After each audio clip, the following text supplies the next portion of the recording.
August 27, 1894. Tariff and Tax. The Wilson-Gorman Tariff Act of 1894 marked a defining moment in late 19th century American economic policy. Officially titled the Revenue Act of 1894, the law was passed by the 53rd United States Congress. Its primary objective was to reduce the high tariffs imposed by the McKinley Tariff Act of 1890, which had significantly raised import duties on foreign goods. These earlier protectionist measures were designed to shield American industries from international competition, but had also resulted in higher consumer prices and contributed to economic imbalances.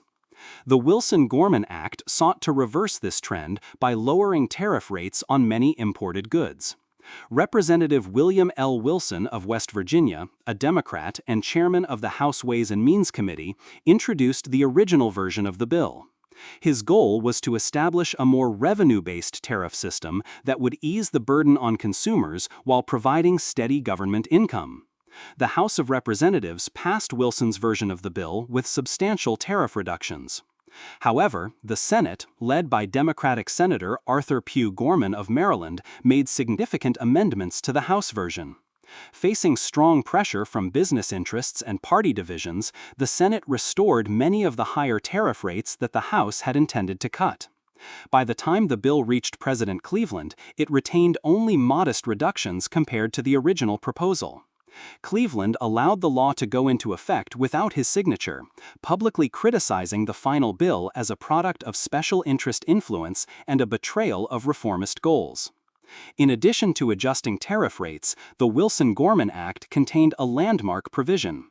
It imposed a 2% income tax on annual incomes over $4,000. This clause marked the first time since the Civil War that the federal government attempted to levy a peacetime income tax on individuals. The tax targeted only the wealthiest 1% of Americans at the time, reflecting Democratic efforts to shift some of the tax burden away from middle and working-class citizens. The income tax provision quickly drew legal challenges. In 1895, the Supreme Court case Pollock v. Farmers Loan and Trust Co. resulted in a 5-4 decision that declared the income tax unconstitutional. The court held that the tax was a direct tax not properly apportioned among the states according to population, as required by the Constitution. This ruling effectively nullified the income tax clause in the Wilson-Gorman Act and ended federal peacetime income taxation for the next 2 decades. Economically, the act failed to achieve its intended revenue goals. The reductions in tariff income were not offset by the short-lived income tax, and the government faced ongoing fiscal challenges. Moreover, the modest nature of the tariff cuts did little to alleviate the economic strain of the Panic of 1893, a severe nationwide depression that had begun the previous year. Business failures, bank closures, and high unemployment persisted through the mid-1890s, further fueling discontent with federal economic policy.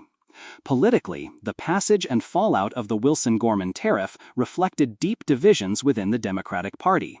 President Cleveland's open rejection of the final bill undermined party unity and exposed the influence of industrial interests in the legislative process.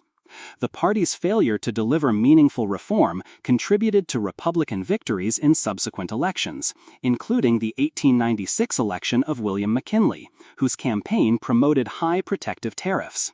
Despite its short-term failures, the Wilson-Gorman Tariff Act played a crucial role in American legal and fiscal history. It highlighted the growing debate over federal taxation authority and set the stage for the ratification of the 16th Amendment in 1913, which gave Congress the constitutional power to levy a federal income tax without apportionment among the states. The act also illustrated the complex interplay between economic policy, political pressure, and judicial review in shaping national legislation. Today, the Wilson-Gorman Act is remembered not for its immediate economic impact, but for its pivotal role in the constitutional development of federal taxation and its demonstration of the challenges facing tariff reform in an era dominated by industrial influence and economic uncertainty. For enthusiasts of historical ephemera, visit history-collectors.com to find collectibles that might complement your collection. You can own a piece of history.